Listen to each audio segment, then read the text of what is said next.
pessoal, agora voltamos aí do intervalo, né? Aqui estava todo mundo interagindo, isso é ótimo, né? Mostra que essa sala aí, de onde vocês vão trabalhar, vai ser bem interessante. Já está todo mundo amigo, né? Depois no ambiente virtual precisa interagir com o pessoal que está em outros estados, né? E aí em relação aos outros estados, o pessoal está acompanhando pelo chat, aí nós tivemos algumas participações. Então tem a Flávia aqui de São Paulo, que mandou uma questão, a Renata de Alphaville e a Gláucia lá do Mato Grosso também estava nos acompanhando. Então, graças à tecnologia é possível interagir com todas essas pessoas. Então, a tecnologia eu vejo como algo assim muito legal, né? Eu adoro tecnologia, eu acho fantástico. E é o seguinte, a Flávia aqui de São Paulo, que está num polo, ela perguntou se é possível considerar as atividades que irão compor a nota como apenas presença e como que se dá essa questão da falta do aluno. Então, depende do modelo que a instituição adota, né? Aqui no caso do Mackenzie, a gente tem um modelo de composição das notas com base numa avaliação contínua e formativa, né? Então, não vai ser dessa forma, mas tem instituições que adotam esse modelo. Então, na verdade, vai depender do como esse projeto foi pensado e foi desenvolvido. Tem instituições que entendem que o aluno só vai ser considerado como falta se ele não comparecer nos momentos presenciais, né? E há instituições que não computam a questão de faltas, somente a entrega das notas. Então, depende do como o curso foi desenhado, foi pensado. A Renata, ela colocou uma questão muito interessante, que eu concordo plenamente com ela, porque eu também já fiz uma pós-graduação à distância, que inclusive foi uma especialização em ambientes virtuais, que quando o professor prorroga a entrega dos prazos, quem entregou dentro do prazo fica extremamente inconformado com a situação, né? E eu acho isso realmente acontece. Eu entregava as atividades no prazo e depois via na segunda-feira o professor uma mensagem que havia prorrogado por mais uma semana. E aí então desmerecer aquele aluno que se comprometeu e entregou dentro do prazo, enfim. Então eu também concordo que é muito chato fazer isso. E a Gláucia, que está lá também nos acompanhando no Mato Grosso, né? Então, bem interessante aí a participação dos polos, né, Brasil afora. O pessoal pediu para eu me apresentar, né? Vocês me desculpem que eu não me apresentei, né? Então, a minha formação, né, eu sou graduado em administração, sou graduado em contabilidade. Então, contabilidade, na verdade, foi minha primeira graduação. Tenho especialização em logística e supply chain, especialização em educação em ambientes virtuais, tenho mestrado em controladoria empresarial e agora eu estou fazendo doutorado em administração na GV. E a minha experiência profissional sempre foi na área de contabilidade / instituições financeiras, né, na parte financeira, controladoria, enfim. Até o momento que eu migrei totalmente para a área acadêmica. Então, na hora que eu decidi fazer o doutorado, aí eu saí completamente do mercado, digamos assim, para trabalhar especificamente com contabilidade e fui para a área acadêmica. Então, essa formação e a educação à distância apareceu também quando eu comecei a fazer mestrado, por isso que eu fiz junto a especialização em ambientes virtuais. Então, apareceu a oportunidade de trabalhar com a educação à distância, na universidade em que eu comecei a minha carreira acadêmica, e aí lá, na verdade, eu tive a experiência de ajudar a implantar o núcleo de educação à distância. Então, tinha uma equipe multidisciplinar que pensava sobre como os processos iam ser estruturados. Então, eu peguei bem o início da coisa. Então, a gente tinha reuniões para discutir processo avaliativo, por exemplo. Então, foi muito bacana, porque eu acabei aprendendo bastante. E a especialização em educação à distância, ter feito à distância também foi uma experiência boa, porque aí eu pude explorar o ambiente como aluno, né? Então, isso é fantástico, você explorar o ambiente como aluno e você ter uma experiência de fazer um curso à distância também como aluno, porque aí você sabe várias outras coisas assim do trato com o aluno. Então, eu acho isso fantástico. E fora que ter feito uma especialização em educação à distância foi bom para que eu desenvolvesse habilidades que eu não tinha, que era escrever material, por exemplo. Isso daí para mim era extremamente complexo. Os primeiros materiais que eu escrevi foi super difícil. Depois você vai pegando as técnicas e aí você vai desenvolvendo a habilidade de como fazer e aí se torna tudo mais fácil. Eu super recomendo que quem tem interesse, disponibilidade e vontade de fazer uma pós sobre educação à distância, que faça, porque eu acho que cada vez mais os cursos à distância eles vão aumentar, e eu acho que vai ter um mercado aí grande do ponto de vista de trabalho, né, de empregabilidade, tá? Enfim, não se esqueçam que vocês aqui, pessoal que está presente aqui na sede, também pode fazer pergunta, tá? Pode interagir, não precisa interagir só no café, pode interagir aqui também, tá bom? Enfim. Continuando a discussão sobre o perfil do tutor, né, a gente até falou de algumas coisas, então tem alguns momentos que eu vou até passar o assunto para não ser repetitivo, né? Então, assim, o papel do tutor: conhecer o projeto pedagógico, didático-pedagógico do curso e o material das disciplinas sob sua responsabilidade, demonstrando domínio do conteúdo específico da área. Isso daí, independente da instituição, você tem que conhecer o projeto pedagógico do curso, né, didático-pedagógico. E aqui no Mackenzie está escrito lá, né, nas atribuições do tutor, que ele tem que conhecer, sim, o projeto didático-pedagógico. Isso por vários motivos, né? Porque quando você olha o todo, que é o projeto pedagógico, você consegue perceber os links das coisas, ou seja, como aquele curso foi criado, estruturado, pensado. Você consegue ver a lógica entre as disciplinas, a forma como as disciplinas estão sendo oferecidas também tem uma lógica. Às vezes o curso ele é criado de forma modular, então elas são independentes. Então tudo isso você consegue enxergar no projeto didático-pedagógico. E quando você conhece esse projeto didático-pedagógico, você também vai conhecer outras coisas mais detalhadas. Então, por exemplo, qual é o perfil do egresso que a instituição ela quer formar com aquele curso. E quando você conhece, por exemplo, o perfil desse egresso, né, que está lá no projeto pedagógico, você consegue também direcionar a sua prática de tutoria no dia a dia. Então, isso facilita e dá alguns nortes. Além disso, conhecer o projeto didático-pedagógico é importante também, porque lá na frente, quando for ser feito o reconhecimento dos cursos pelo MEC, que for ocorrer a visita em loco, que aí você já vai receber os professores, já vai ter ali a turma que está sendo formada, vão ser feitas perguntas sobre o projeto didático-pedagógico, né? Então, você tem que conhecer ali o todo que você está fazendo. Então, realmente, o tutor ele tem que ter esse conhecimento. Às vezes, o aluno pergunta também uma coisa: professor, eu pensei que nessa disciplina ia tratar tal assunto, e não tem esse assunto nessa disciplina.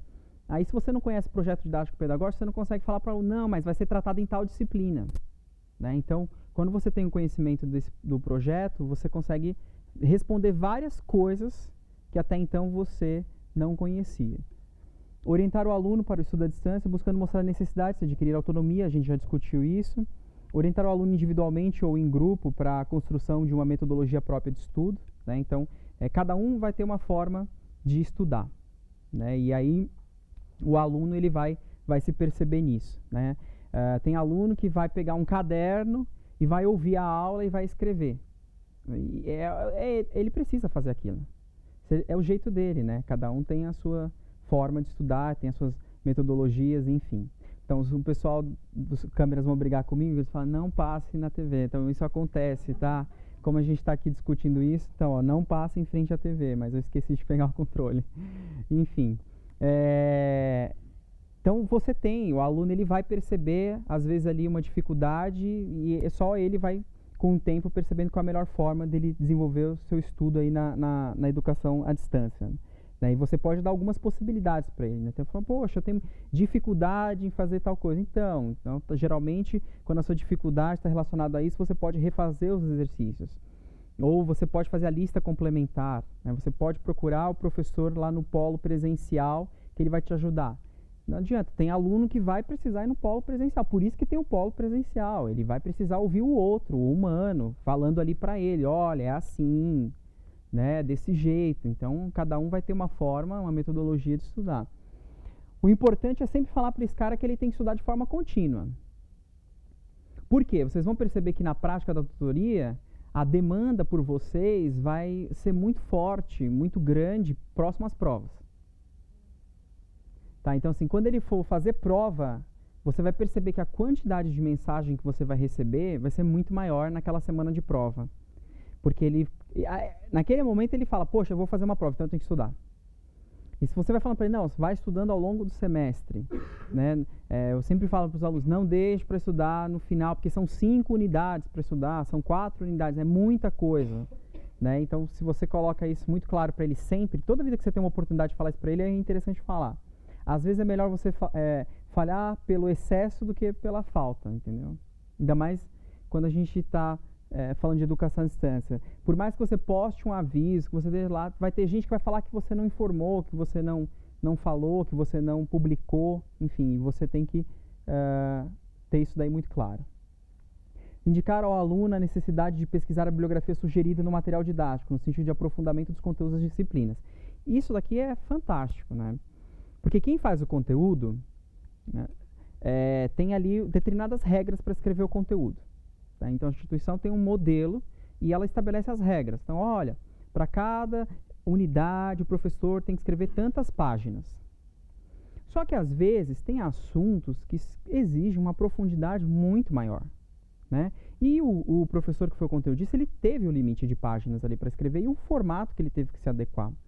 Então, se você, como tutor, tem a percepção que naquela unidade está sendo discutido um assunto em que exige um aprofundamento e o livro está na bibliografia básica ou complementar, vale a pena você postar um aviso falando para os alunos: olha, pessoal, sugiro que esse assunto seja aprofundado na bibliografia básica, no livro tal, né? Porque realmente você sabe que na hora que ele for fazer a prova, se ele não aprofundar, ele vai ter dificuldade. Ou mesmo por outro motivo, sei lá, o cara está fazendo pedagogia, mas com a intenção de se tornar professor da rede pública. Ele vai prestar um concurso quando ele terminar o curso, e aí ele tem que ter profundidade naquele assunto. Ele vai ter que, em algum momento. Então, para que o curso não fique no sentido falho, ele tem que perceber. Porque o material, a bibliografia básica e a complementar, ela faz parte do que ele tem que estudar. Ele não tem que estudar somente pela apostila que foi fornecido, o material que foi escrito de autoria própria, que a instituição fomenta, não é só por aquele material. Os livros da bibliografia básica, eles também, e complementar também faz parte aí. Outra coisa importante é que, assim, esse aluno, ele tem acesso a esses livros também pela biblioteca virtual. Assim, 99% dos livros, hoje em dia, eles estão na biblioteca virtual. São raros as obras que não estão na biblioteca virtual. E o nosso aluno, e vocês como professores, também terão acesso à biblioteca virtual. Então, tem que estimular que ele use esse recurso da biblioteca virtual. E ele também vai ter no Polo. Então, lá no Polo, se ele quiser pegar o livro, ele vai lá e pega o livro emprestado. Né? Mas ele tem que saber que ele pode acessar da casa dele. Ele não precisa ir até o Polo para pegar esse livro emprestado. Ele acessa lá a biblioteca virtual. Tem que falar para ele que ele pode entrar no site do Mackenzie, no ícone lá, biblioteca, tem um tutorial explicando como é que faz para acessar essa biblioteca virtual. Tem toda uma explicação lá para isso. E aí ele tem que usar essa ferramenta. A ferramenta está lá à disposição. Orientar os alunos dos trabalhos em grupo estabelecidos pela coordenação da disciplina quando houver. Né? Aí tem gente que tem uma surpresa. Trabalho em grupo, num curso à distância? Sim, normal. Como qualquer outra modalidade de curso.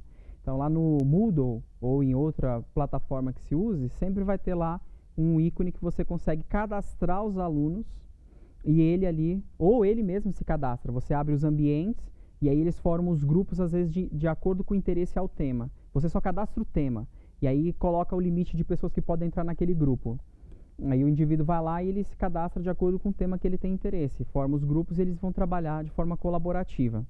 Né? E aí, quando eles vão trabalhar aqui de forma colaborativa, é interessante que você, como tutor, estabeleça algumas regras para que esse trabalho realmente saia, né? Para que esse trabalho aconteça. Então, você vai ter que falar: olha, eu sugiro que para desenvolver esse trabalho em grupo, um faça a pesquisa, o outro junte todas essas pesquisas, o outro faz isso aqui. No final, vocês em conjunto vão fazer a revisão do trabalho. Enfim, estabelecer regras para que esse trabalho em grupo realmente aconteça. Porque, imagina, se numa turma presencial é extremamente complicado que eles façam um trabalho em grupo, né, à distância, que não tem ali o encontro para eles discutirem cara a cara, é mais complicado realmente um pouquinho.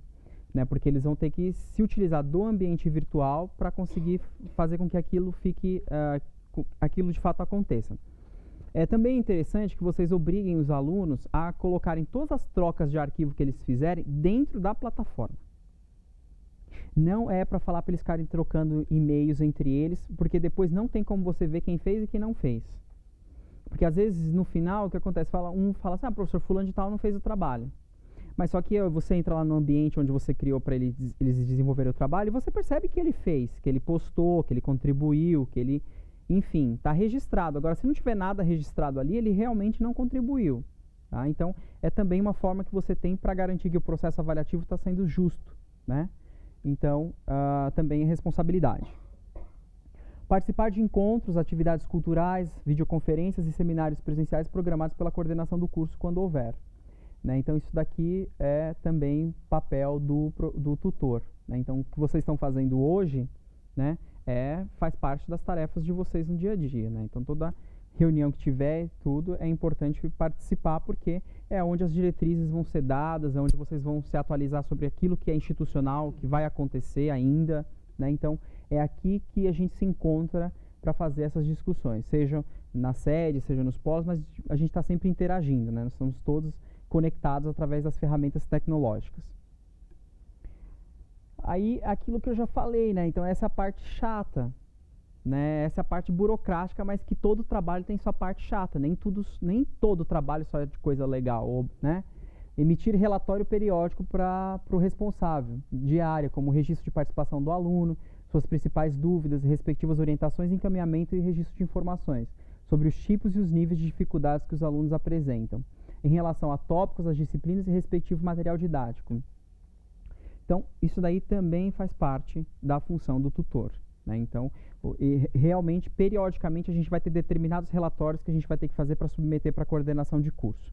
Tá? Então, sobre a presença do aluno, sobre as principais dificuldades, o que precisa ser melhorado no material didático, o que tem que ser atualizado. Então, isso faz parte, sim, da nossa tarefa como tutor. Em algumas situações aqui, né, você vai desenvolver determinadas habilidades, que isso daí às vezes vai até se tornar automático. Às vezes, eu estou fazendo um relatório ali de presença, você já cria uma máscara, ou às vezes até a própria coordenação do curso já cria um padrão daquele relatório. Então, isso facilita bastante, você baixa lá do programa, da plataforma, o relatório da plataforma e trabalha no modelo que a coordenação quer. Né? Então, porque geralmente o modelo que a coordenação pede para vocês fazerem é um modelo mais amigável, em que ela consegue consolidar as informações e conseguir olhar o todo mais rápido. Participar da aplicação das avaliações presenciais de acordo com a programação a ser organizada pelo coordenador. Então, isso daqui é principalmente para os tutores dos polos. Né? Em algumas situações, em algumas instituições, é comum que o tutor ele participe desse processo. Tá? Então, muitas vezes a gente sabe que o aluno do curso 100% à distância ele tem os momentos presenciais. Por exemplo, a prova, isso está previsto em lei, é obrigatório, não tem como fazer essa prova à distância. Então, muitas vezes os tutores eles são convocados para participar desse processo de aplicação dessas provas. Recolher ao final de cada disciplina a avaliação que o aluno faz do material didático, da modalidade de ensino à distância e dos tutores que orientarem presencialmente quando houver à distância. Então, isso daqui é interessante. Vocês, como tutores, ao final da disciplina, vocês podem criar uma ferramenta dentro do próprio ambiente virtual, né, uma enquete, enfim, ou uma ferramenta em que ele responda o que ele achou de você como tutor, né, o que ele achou do material e o que poderia ser melhorado. E ele também pode fazer uma autoavaliação. Então, isso daqui é interessante para você. Tá? Então, se você quiser fazer, é uma coisa que você pode fazer. Em algumas instituições, isso é obrigatório. Então, em algumas instituições, eles colocam lá que o aluno, ao final de cada módulo, tem que fazer esse processo de avaliação. O papel do tutor vai muito além do simples acompanhar, né? Mas caracteriza-se como estar junto, o aluno participando do processo educativo de forma intensa. Muitas vezes, no tutor que o aluno vai buscar o apoio e o estímulo para continuar o curso. O tutor é atribuído um caráter afetivo de suma importância para o sucesso do curso. Sem dúvida alguma. Às vezes o material do curso não é bom, mas o tutor é excelente. Então, o curso ele flui. Eu concordo muito com esse autor. Assim, eu acho que 90% do sucesso do curso é a forma como a tutoria é feita. A tutoria é o principal papel ali. Então, hoje eu vejo assim, isso muito claro, depois de tantos anos atuando aí na educação à distância. Se você tem um tutor que ele é atuante, que ele é comprometido, que ele está ali, que ele faz o trabalho dele, o aluno ele vai até o final do curso. Agora, se você tem um tutor que é ausente, aí o aluno coloca em xeque aquilo que eu falei, né? Existe um tutor, né? Ou é uma máquina que está aí? e aí o aluno ele não encontra respaldo, né? Ele manda pergunta, ninguém responde, ele tem dúvida, ninguém responde, e isso vai desestimulando, né? E aí o tutor ele é essa figura central onde ele consegue fazer com que o processo seja conduzido ali da melhor forma. Então ele é uma parte central em que ele gera várias informações para quem está envolvido no processo. Ele gera informação para o aluno, ele gera informação para a coordenação, ele gera informação para o conteudista, né? Então é uma figura central de extrema importância, né? Por isso que esse modelo que o Mackenzie adotou de 150 alunos para o tutor, eu achei fantástico. Isso está nas diretrizes de qualidade da educação à distância estabelecido pelo MEC. Está sendo feito à risca, é o que tem que ser feito. Porque, veja, o trabalho de tutoria não é um trabalho simples, né? É um trabalho que vai ter uma demanda grande de tempo. Não é uma coisa que vai fazer, eu vou lá fazer um bico, vou pegar uma tutoria para fazer. Meu amigo, esquece. Não vai dar certo. Não é bico, não. É um trabalho sério, que tem uma rotina de trabalho, enfim, que você vai ter que estabelecer ali e fazer o trabalho direito, né? Então, assim, 150 alunos para um tutor, perfeito, tá no referencial de qualidade. Agora, mais do que isso, aí já fica uma situação bem complicada. E a gente sabe que tem várias instituições que já massificaram, né, a educação à distância, que já tem aí tutor com 500, 600, 700, 800 alunos, né? Aí realmente não tem como fazer um trabalho como o que a gente está discutindo aqui. A gente está discutindo aqui uma coisa que é a coisa certa, a coisa ideal, a coisa que está dentro do referencial de qualidade estabelecido pelo Ministério da Educação. Os pensadores de educação à distância é aquilo que eles entendem como sendo o adequado, né? Então, esse modelo de, no máximo, 150 alunos para cada tutor, é o correto, porque realmente o tutor ele tem um papel ali central de sucesso do processo de educação à distância. E a demanda de tempo dele é muito grande. Então vocês vão perceber que no próximo curso a gente vai discutir essa questão que envolve a gestão. A gente vai discutir a gestão do processo, né, de tutoria. E aí vocês vão ver que realmente é uma coisa que vai demandar bastante tempo. E aí a gente tem a questão dos fundamentos pedagógicos da tutoria, né? Então hoje tem gente que pode perguntar assim, mas a educação à distância, ela segue alguma teoria da área educacional, né? Tem alguma coisa aí que os educadores, né, quem é da área de pedagogia sabe mais do que eu, essa questão das teorias envolvendo a educação, tem alguma teoria que é a teoria da educação à distância, né? Não tem, na verdade é a junção de várias teorias, né, no sentido de contribuir para a compreensão de conceitos, fenômenos presentes no processo de ensinar à distância. Então, assim, a gente não tem como falar que a educação à distância segue uma única teoria, né, que foi criada aí na área de pedagogia, de sociologia, enfim, não. São a junção de várias coisas que você tem que utilizar no seu dia a dia. Aprender, ensinar, planejar, avaliar, interagir, colaboração e cooperação são alguns dos conceitos que no ambiente virtual assumem muitas vezes significados diferentes daqueles geralmente a eles atribuídos. Diferentes no sentido de serem expandidos e assumirem em alguns momentos novas possibilidades de interpretação, tendo presente uma nova realidade, a virtual, que apresenta novas possibilidades de pensar e agir no mundo, né? Então é exatamente isso. Quem é da área de pedagogia sabe do que eu estou falando, né? Ao longo da história da educação, você tem diversos pensadores, né, que têm diversas teorias que falam sobre a melhor forma de desenvolver o indivíduo, de fazer com que o indivíduo se desenvolva, né? E a gente percebe que na educação à distância não tem uma teoria própria, né? Então a gente tem vários pensadores aqui que tratam de teorias de educação, né, que a gente, na verdade, se instiga para poder fazer o nosso processo de tutoria no dia a dia. Então, depois, quando esse material for disponibilizado para vocês, vale a pena dar uma pesquisa, fazer uma pesquisa sobre esses pensadores, principalmente para quem não é da área de pedagogia. Quem é da área de pedagogia domina isso daí. Agora, quem não é interessante pesquisar. Isso daqui, na verdade, são links que foram criados numa tese da Heloísa da Unicamp, e aí ela traz várias informações, é uma tese interativa, é super bacana esse objeto de aprendizagem. Então vale a pena vocês navegarem por esse objeto.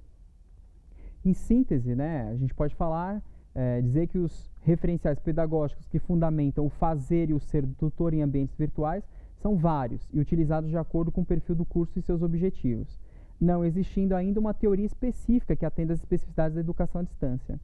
A presença das tecnologias, das mídias e das TICs constitui-se em um diferencial que exige uma reconstrução ou construção das teorias pedagógicas, processo ainda em elaboração. O que se evidencia, no entanto, é a necessidade de existir uma coerência entre os pressupostos pedagógicos, a produção do curso com seus materiais e recursos e a prática da tutoria.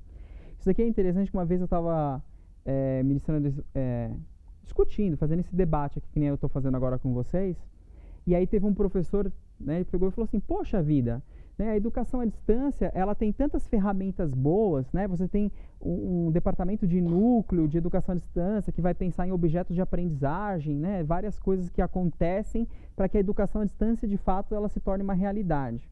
Aí eu achei engraçado que ele levantou a mão e falou assim, por que a gente não tem isso no presencial? Né?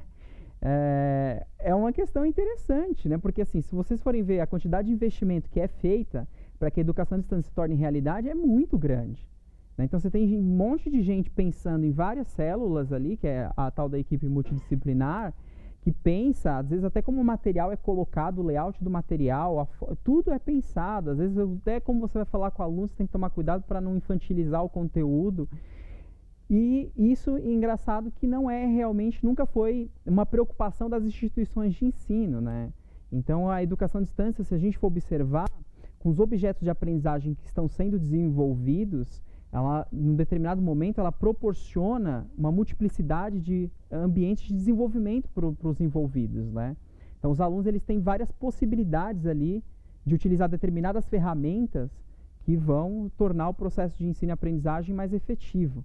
É uma coisa que, se a gente for ver realmente no presencial, a gente não dispõe de todos esses recursos, né? Então, eu achei bem interessante essa fala dele.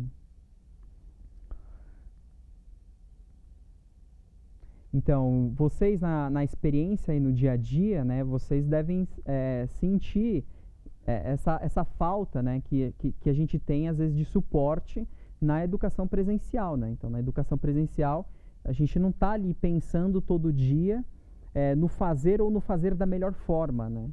Então a gente recebe ali uma determinada disciplina no dia a dia e, olha, esse é o plano de ensino e você que vai criar ali as possibilidades de desenvolvimento nos indivíduos que estão dentro daquela sala de aula. Mas em nenhum momento é pensado alternativas que podem ser levadas aos alunos à utilização de determinadas ferramentas tecnológicas ou coisas do tipo que ele pode utilizar como um complemento, né?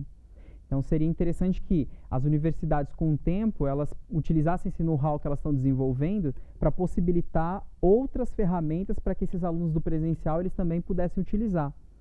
E assim, é super comum que às vezes, quando eu estou dando aula de uma determinada disciplina e os alunos têm dificuldade, aí às vezes eu falo, poxa, isso daqui eu já escrevi na educação à distância e aí eu poderia fazer com que eles utilizassem essas ferramentas também. Né? E aí não pode, por N questões, porque tem a questão de direito autoral, tem um monte de coisa aí envolvida, né? Mas eu acho que vai chegar um momento que as universidades elas vão começar a se misturar de tal forma, esse pensamento, que não vai mais existir um curso presencial e um curso à distância. Vai chegar, que nem já é em alguns lugares fora do Brasil, né? Então, tá cada vez mais comum em universidades que o aluno, quando ele vai se matricular naquela universidade, ele tem a opção de fazer todas as disciplinas à distância, se ele quiser, ou se ele quiser, ele pode fazer todas as disciplinas presenciais. Na verdade, quem monta a grade é ele, de acordo com o perfil que ele tem. Então ele fala, essa disciplina aqui eu tenho perfil, eu consigo fazer essa disciplina à distância. Ele vai lá e se matricula nessa disciplina à distância. Essa disciplina eu acho que, não, é melhor eu cursar presencial, aí ele vai lá e se matricula na disciplina presencial. Então ele monta a grade dele de acordo com o perfil dele.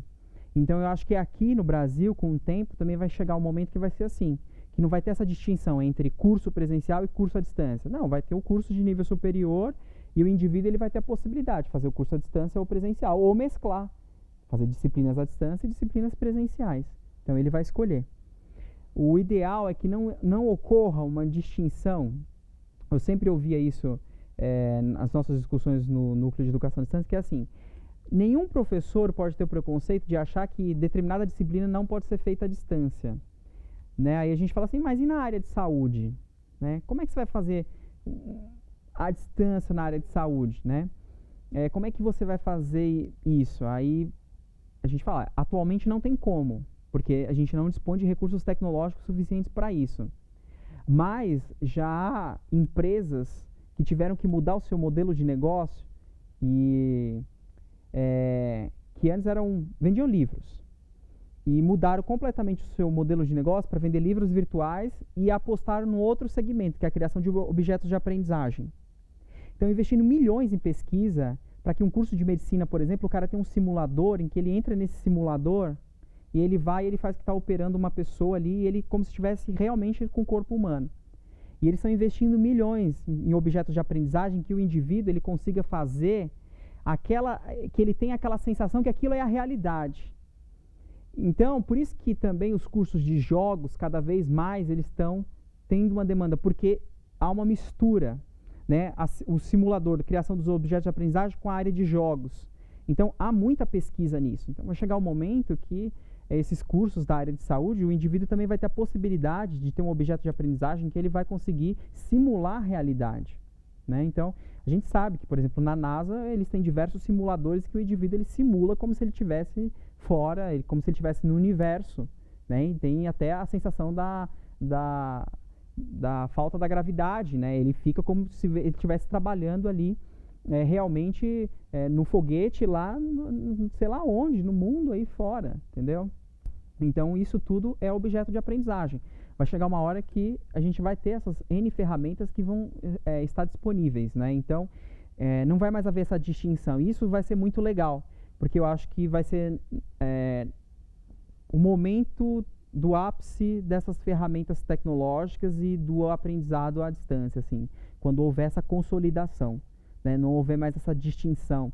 Não houver essa distinção, é presencial, é à distância, enfim. Mas o MEC também já tomou diversos cuidados até na idealização desses cursos. Então, quando o MEC coloca lá na lei que o curso à distância, na documentação, não pode ter nenhum indicativo que aquele curso foi feito à distância, é para evitar qualquer tipo de discriminação em relação ao indivíduo ter feito aquele curso à distância. Então, o seu aluno, ele vem aqui, vai fazer o curso à distância, não vai ter distinção. O diploma dele vai ser igual ao meu, que estudei aqui, fiz minha graduação aqui, igual. Não vai ter distinção, tá lá, o reitor, todo mundo, a mesma coisa, o formato, o papel, tudo igual, histórico. A secretaria é a mesma, é tudo igual, é todo mundo, é a mesma instituição, não tem distinção. Não pode ter distinção, né? Porque isso gera determinadas discriminações, porque é apenas uma diferença da modalidade das ferramentas que você está utilizando. Então, eu acho que o Brasil tende a seguir esse modelo internacional, né? Então, se hoje, nas universidades do mundo todo, você é capaz de estudar você mesmo, você pode vir aqui e fazer inscrição num curso de qualquer universidade do mundo, que hoje tem a possibilidade de você estudar tranquilamente, né? Não tem mais isso. Então, na verdade é assim, há investimento nas ferramentas tecnológicas e nos objetos de aprendizagem que estão sendo disponibilizados? Essa é a principal questão, né? Então, as instituições elas estão dispostas a investir nisso, né? A balizar o conhecimento, a ter treinamento, enfim, entre os envolvidos. Então, essas questões elas são extremamente importantes quando se fala de educação à distância. A prática do tutor, né? O trabalho de ajuda pessoal e de orientação do tutor não é de forma alguma um acessório, é antes um elemento fundamental para o aluno alcançar uma aprendizagem efetiva e atingir o êxito acadêmico. Então, isso a gente já falou bastante, né, que o tutor ele está ali como sendo uma figura central. As intervenções do tutor na educação à distância, demarcadas em um quadro institucional diferente, distinguem-se em funções de 3 dimensões de análise. O tempo, né? O tutor ele deve ter a habilidade de aproveitar bem o seu tempo, muitas vezes que é escasso, né? Ao contrário do docente, o tutor não sabe se o aluno participará dos próximos encontros ou se voltará a acessar o ambiente e entrar em contato para fazer uma consulta ou pedir uma orientação. Por esses motivos, aumentam o compromisso e o risco de sua tarefa. Enquanto a gente fala aqui dessa questão do tempo, é realmente você estabelecer uma rotina de trabalho, né? Você administrar o seu tempo ali como no processo de tutoria. Então, aquilo que eu brinquei com vocês no início da nossa discussão, que eu tenho uma rotina de trabalho. E, de fato, eu tenho uma rotina de trabalho. Eu estabeleço o horário que eu vou fazer minhas tutorias, o horário que eu vou corrigir os trabalhos, quando eu faço a orientação de trabalho de conclusão de curso. É a mesma coisa, eu estabeleço uma rotina. Eu falo assim para o aluno, olha, eu vou devolver para você, tá no ambiente, tá na plataforma, a correção vai ser feita no arquivo em Word, né, vou lá colocar comentários e aí o prazo que eu dou para devolver o trabalho corrigido é em tantos dias. Então eu anoto na minha agenda, tanto dia tem que entregar o trabalho lá para o aluno. né? Então, assim, o tempo aqui, o nosso tempo, ele tem que ser muito... infelizmente, eu vou usar uma palavra que não é muito legal, mas a gente tem que ter uma rotina. A gente tem que ter uma rotina de trabalho. Não é porque você trabalha numa plataforma de educação à distância, com um curso à distância, que você não tem que ter uma rotina de trabalho. Se você não tiver uma rotina de trabalho, sua vida vai virar uma bagunça. E você não vai conseguir dar o retorno que o aluno espera que você dê. É aquilo que eu falei, o aluno ele vai perceber qual é o horário que você responde. Tá? Então, ele mapeia isso. Então, se você estabelece essa rotina das tarefas que você tem que fazer diariamente, isso facilita muito para você. Né, demais, se você tiver a sua rotina de trabalho. Está lá na sua casa, porque você tem aquelas horas que é fora daqui, ótimo. Então, estabeleça lá na sua casa que lá no seu escritório você vai ficar X horas fazendo aquilo. E também tem que criar cultura nos envolvidos, na família, né? Você não está ali, não é só abrir lá e... Não, estou trabalhando, né? Isso daqui é uma coisa séria. Porque se você ficar se envolvendo com as outras coisas, você não consegue dar conta. Então, tem duas perguntas dos polos. A primeira pergunta veio da Flávia, do Polo de São Paulo. Ela pergunta o seguinte: os trabalhos em grupo precisam ser do mesmo polo? E a segunda pergunta vem da Rita, de Alphaville. Ela pergunta se o trabalho da tutoria é essencial para potencializar a aprendizagem. O que devo fazer para ampliar minhas competências como tutora?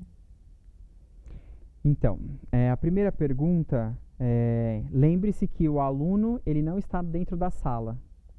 Então, na verdade, os trabalhos em grupos, eles podem ser de alunos do Brasil todo, porque eles vão ser desenvolvidos dentro da plataforma. Eles vão ser desenvolvidos no ambiente virtual. Não é, de forma alguma, o objetivo estabelecer os trabalhos em grupo por polo. Não é isso. Não é que eles vão ter que se encontrar presencialmente e fazer. Não, eles vão fazer por meio do ambiente virtual. O ambiente virtual tem todo um ferramental propício para isso. Tá? Então, você vai cadastrar ali os temas e ele, por tema, vai ver qual ele quer fazer e vai se inserir no grupo e vai desenvolver o trabalho. Tudo que eles colaborarem entre eles tem que ser pela plataforma. O que o professor tutor pode fazer, né, é estabelecer ali regras para que eles trabalhem em grupo. Né? Estabelecer, uma pessoa que vai ser o pesquisador, então o cara vai fazer as pesquisas. O cara que vai fazer a junção de tudo. E no final você vai ter um redator. Aí o redator fez a parte dele, ele publica lá no ambiente virtual e todo mundo tem até 2 dias para fazer as últimas colaborações. Se o trabalho pode ser melhorado em tal coisa ou tal coisa. Né? Ou você pode também falar assim, olha, do trabalho que vai ser desenvolvido vai ter uma parte escrita e uma apresentação. Aí o estabelece lá quem vai montar o texto, corrigir o texto, enfim. O que o tutor vai ter que fazer é estabelecer como isso vai ser desenvolvido, mas todo o trabalho vai ser dentro da plataforma. Então, não depende da localização do polo. Na verdade, a ideia é misturar todo mundo e os caras fazerem o trabalho, porque ele se identifica com aquele tema. Em relação à questão da especialização do tutor, eu acho assim, quando eu entrei, né, nesse mundo da tutoria, da educação à distância, eu era muito jovem e estava fazendo mestrado ainda. Então, primeiro que eu não tinha nem experiência com aluno, assim, eu estava começando ali naquele momento. Mas o fato de eu ter tido a oportunidade de entrar num grupo que estava começando a educação à distância, que é o que vocês estão vivendo aqui, então vocês estão construindo uma coisa aqui dentro, isso é muito bacana. Vocês são o primeiro grupo de tutores, a primeira equipe, né? Eu vou usar a palavra equipe, a primeira equipe de tutores que o Mackenzie está formando para iniciar os cursos de educação à distância. Então, veja, vocês estão fazendo parte da formação, vocês estão construindo isso. O aprendizado é muito grande. E aí o aprendizado que a equipe mesmo vai gerar, vocês mesmos vão gerar um aprendizado muito grande entre vocês e vão gerar conhecimento advindo dessa equipe. Então, essa equipe vai ser uma equipe geradora de conhecimento. Então, é o que alguém estava até comentando comigo na hora do intervalo, né? Daqui, podem sair, por exemplo, excelentes trabalhos científicos para apresentação em congresso sobre coisas que vocês vão pensar, coisas que vocês vão idealizar, coisas que vocês vão criar. Tá certo? Então, assim, eu vejo uma junção de coisas aqui incrível, né? Até tem um congresso da AMPAD que vai ter agora, específico de gestão de pessoas, estou pensando em escrever um artigo sobre essa parte, exatamente essa construção, treinamento e tudo. Né? Porque isso é gestão de pessoas, mas sob o ponto de vista da administração. Então, o conhecimento que esse grupo está gerando agora já vai gerar um aprendizado muito grande. Mas tem coisas que são muito específicas que eu, né, como eu já falei, eu recomendo. Quem tiver tempo, disponibilidade financeira e outros tipos de disponibilidade, quiser fazer uma pós em educação à distância, eu acho muito legal. Porque essa pós de educação à distância, ela é à distância, né? Assim, a maioria das universidades que a oferecem, e não faz sentido ela ser presencial, na minha cabeça.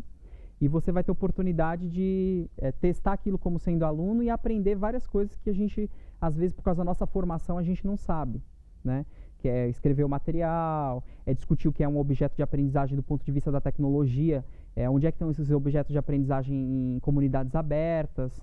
Então, isso daí, às vezes, você é formado numa área que você nunca nem ouviu falar, né? Então, ali como tutor, você vai precisar ter determinadas especificidades. Então, quem tiver essa disponibilidade, eu acho interessante, plausível e sem dúvida alguma, a própria instituição também, o Mackenzie, está oferecendo aí essas diversas oficinas, esses diversos cursos, né? E também vai ter a parte dentro da plataforma, então eu acho interessante fazer. Também tem o guia, né? Então, assim, o guia de uso, por exemplo, do Moodle. Então, aqui o nosso departamento de núcleo de educação à distância, né, que cuida da parte tecnológica, eles têm vários tutoriais. Então, assim, bebam os tutoriais, né? Porque tá lá, tá pronto o negócio. Você vai olhar, você sabe. É muito legal, assim, é um tutorial, é passo a passo. Então, se você entrar lá no site, onde vocês já entraram e vocês estão lá, tem lá um ícone só com todos os tutoriais que já existem. Então, assim, vale super a pena vocês olharem esses tutoriais e entender o que já foi feito, o que está sendo feito, como está sendo desenvolvido. Mas eu acho, assim, que emergencialmente, para vocês que já vão atuar, né, já vai começar logo isso, agora próximo semestre, tem que dominar o Moodle. Gente, eu acho assim, que você dominar a plataforma vai fazer uma diferença grande no seu dia a dia. Tanto para você ajudar os alunos, porque vai ter muito aluno com dúvida de uso da plataforma. Por mais que ele tenha capacitação e tudo, ele vai perguntar para você e também para você. Porque na hora que você tiver que fazer esses relatórios aí, no seu processo burocrático, que também vai fazer parte das suas atribuições, se você dominar a plataforma, vai ser rápido. Agora, se você tiver dificuldade com o uso da plataforma, aí tudo vai ser moroso, aí você vai depender de outra pessoa para te explicar. Então, assim, vale a pena estudar e pegar os tutoriais. A oportunidade, né, uma outra questão que é colocada aí. Então, em uma situação presencial, o professor sabe que o aluno retornará para acompanhar o curso. Caso ele não encontre uma resposta que o satisfaça, perguntará de novo ao docente ou aos seus colegas. Entretanto, o tutor não tem essa certeza. É preciso oferecer a resposta específica quando tiver a oportunidade de fazer isso, porque não sabe quando voltará a dialogar com o aluno. Então, assim, se você marcou um chat e o aluno ali compareceu, tente ao máximo explorar aquele momento, né? Para passar as informações, para discutir com o aluno, para debater, para perceber as dúvidas que ele tem, porque é a oportunidade que você tem de encontrá-lo naquele momento. E lembrando que muitas vezes o chat, por ele ser uma ferramenta síncrona, na maioria dos casos, ele não é de participação obrigatória, né? Porque se você começa a colocar muita coisa obrigatória num curso, assim, muita coisa obrigatória que exige uma temporalidade igual no curso à distância, o curso à distância começa a perder sentido. Porque o curso à distância, ele faz sentido pela sua flexibilidade temporal, né? Então, a partir do momento que eu começo a colocar muito encontro presencial, muito chat para ser feito e obrigo a participação do aluno, então ele perde a característica. Nós vamos falar, poxa, se eu tenho que estar esse horário no chat para falar com o professor todo dia ou toda sexta-feira, então eu vou fazer um curso presencial, porque eu não tenho essa disponibilidade. Geralmente o aluno, quando procura esse curso, é realmente a questão da flexibilidade temporal. É o principal fator que vai determinar ele procurar um curso à distância. Então, muitos de vocês sabem, né? Hoje em dia vocês têm uma agenda extremamente concorrida. Você queria fazer 1000 coisas. Por que você não faz? Porque você não pode ir lá presencialmente. Mas e à distância?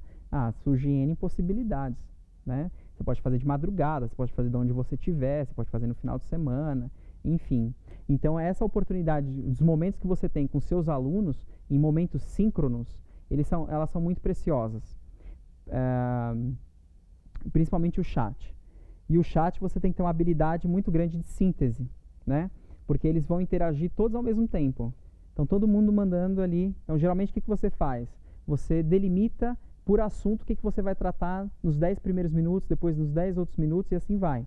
Então, os 10 primeiros minutos, eu vou tratar esse assunto aqui, delimita. E aí ele vai, todo mundo que tiver dúvida, vai falar daquele assunto, e aí você vai sintetizando as perguntas e vai, né, dando ali um contexto para aquilo que está sendo perguntado de maneira geral, né, vendo-se o que é comum entre as perguntas. É uma oportunidade muito rica quando você tem um momento que é síncrono com os alunos. Risco. O risco aparece como uma consequência, né, como consequência de privilegiar a dimensão tempo e de não aproveitar as oportunidades. O risco consiste em permitir que os alunos sigam com uma compreensão parcial que pode se converter em uma construção inadequada de relações e do próprio conhecimento, sem que o tutor tenha oportunidade de sinalizar ou orientar. Então, essa é uma outra questão importante, né? Então, aqui você tem que tomar muito cuidado com o que o aluno está construindo, às vezes. Num determinado momento ele colocou um comentário que não foi construído de forma lógica, conceitualmente no fórum, não deixa aquilo passar. Né? Eu acho que ali é o momento. Se você percebeu que tem um conceito na cabeça dele que não está muito claro, né, então vale a pena você pontuar, porque aquilo vai virando uma bola de neve. Né? A unidade ela vai se tornando mais complexa, a disciplina vai se estendendo, o bimestre vai acabando, de repente acabou a disciplina, porque é bimestral, e aí? O cara ficou com aquela dúvida, ele vai fazer a avaliação e ele não tem um bom resultado. Né? Então, às vezes ali como tutor você tem que pegar essas coisas logo no primeiro momento. Vários estudos comprovam que os tutores nos ambientes virtuais de aprendizagem tendem a reproduzir suas práticas como se estivessem em uma sala de aula convencional, esquecendo das peculiaridades desses ambientes. Então isso é terrível, né? A gente tem que lembrar que nós não estamos dentro de uma sala de aula, né? Nós estamos num ambiente virtual de ensino e aprendizagem. A dinâmica é completamente diferente. Não adianta você querer reproduzir porque não vai dar certo, não vai funcionar. Né? O exemplo que eu acabei de dar da questão da temporalidade. Não adianta você querer reproduzir no curso presencial aquilo que vai ser feito num curso à distância. Não vai dar certo. Não foi para isso que ele foi criado. É sempre bom lembrar que o tutor atua como mediador, facilitador, incentivador, investigador do conhecimento, da aprendizagem individual e grupal. É preciso superar a visão de transmissor de conhecimento, passando o tutor a ser aquele que orienta o percurso da aprendizagem, possibilitando ao aluno a apropriação do conhecimento. A construção do conhecimento acontece a partir das interações entre alunos, tutor, valorizando-se o trabalho de parceria cognitiva e elaborando situações pedagógicas em diversas linguagens que estejam presentes. Isso daí é interessante, porque o aluno ele também vem com um vício que ele acha que ele só está ali para receber. Isso é muito complicado, né? E aí, aos poucos, você tem que mostrar para ele que ele não está ali só para receber, que ele não é aquela ideia, né? Uma caixa de água vazia que você vai, enfim, encher. Não é isso. Por isso que na hora que você tem lá um fórum, você tem que colocar uma regra e deixar muito claro ali para ele, que não é para ele ir lá e depositar a contribuição e sumir. Geralmente você coloca uma regra assim, ó, você coloca a sua contribuição e comenta pelo menos a de mais 2 colegas. Porque aí gera interação. Na educação à distância tem que existir a interação. O conhecimento ele é construído pela interação. Se houver ausência da interação, consequentemente você não está ali fazendo a coisa da forma adequada. Então é a interação, aluno, tutor, tá certo? Tem que existir isso. Os alunos, eles vão interagir, eles vão construir juntos também, né? Então é importante que a gente considere isso como sendo uma das coisas base, né? A interação ela é a base da construção do conhecimento na educação à distância. E aí é engraçado, né, que parece um pouco contraditório, né? Você fala assim, como você usa uma palavra interação para falar de educação à distância, né? Como, né? Porque geralmente a gente vem com uma mente que assim, a gente acha que interação é só se nós estivermos aqui juntos interagindo. Não, o indivíduo ele pode sim interagir por meio das tecnologias, né? E é o que a gente mais faz hoje, né? Então o que a gente mais faz é essa interação por meio das tecnologias. As linguagens são, na verdade, um instrumento fundamental de mediação, as ferramentas reguladoras da própria atividade e do pensamento dos sujeitos envolvidos. Então, mais uma vez, linguagem, né? Eu acho que a linguagem ela é uma questão aí fundamental, a forma como as coisas são faladas, como elas são escritas, como elas são passadas, como a gente se expressa. Eu nunca imaginei, eu nunca valorizei tanto a questão da linguagem quando eu comecei a me envolver com a educação à distância. A gente tende, às vezes, a subestimar as coisas, né? E a linguagem, para mim, era assim, era verbal. Eu sei falar, tá bom. E achava que a linguagem era isso. E não é. A linguagem, ela é uma das coisas principais. Não tem educação à distância se não tiver uma linguagem adequada. É fundamental que o tutor conheça as ferramentas e utilize-as de forma adequada, procurando potencializar os recursos para o aluno efetivar a aprendizagem. Daí, aquilo que eu falei para a colega que mandou a pergunta, está no polo, né? Conhecer as ferramentas. Então, quando você domina as ferramentas que ali estão disponíveis, você consegue proporcionar muito mais desenvolvimento para o aluno. O que se espera de um tutor é que ele seja presente, próximo, né? E vem mais uma coisa na nossa cabeça que é, nossa, como assim? É a distância e como é o presente?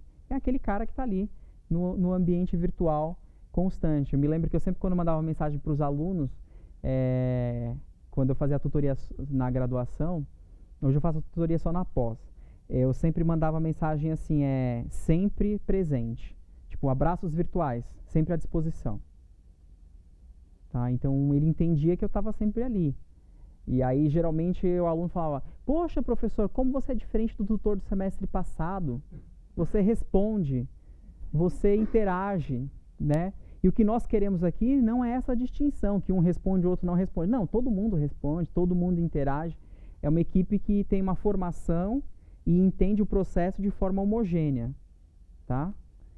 O que se espera de um tutor é que ele seja presente, nessa questão da proximidade. O tutor em AD exerce duas funções importantes. A informativa, provocada pela elucidação das dúvidas levantadas pelos alunos, e a orientadora, né, que se expressa em ajudar nas dificuldades na promoção do estudo e da aprendizagem autônoma. Isso daqui, depois na próxima discussão, que a gente for ter no próximo encontro no dia 15, eu vou abordar um pouco mais, porque tem alguns procedimentos que a gente pode adotar ali como regra no processo de tutoria que facilita muito essa questão da informação e da orientação. E aí ali, se você fala para o aluno como que vai funcionar no ambiente virtual, isso daí vai facilitar bastante o processo.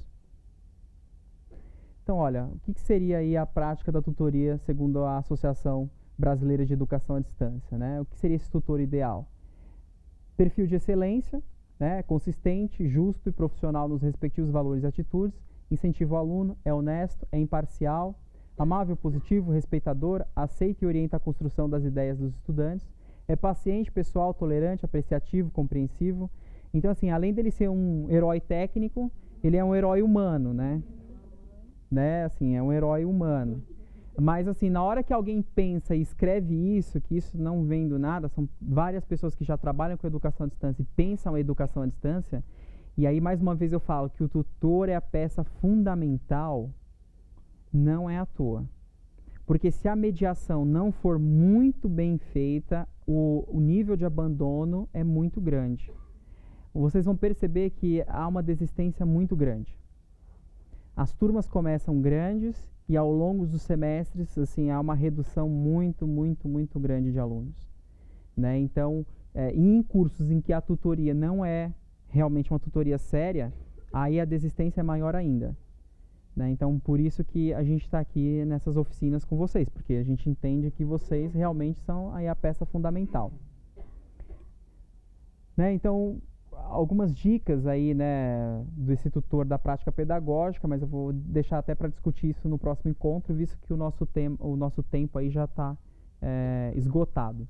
Alguém gostaria de fazer alguma colocação, alguma contribuição?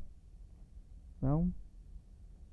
Então eu entendo que dia 15 a gente se vê aí novamente, e aí se vocês quiserem trazer alguma coisa para a gente debater no dia 15, vocês também fiquem à vontade, tá bom? Agradeço aos polos também que ficaram aí presentes e atuantes no debate, tá certo? Mais atuantes do que quem estava aqui, né? Isso é um puxão de orelha leve, né? Mas valeu, pessoal, obrigado vocês também.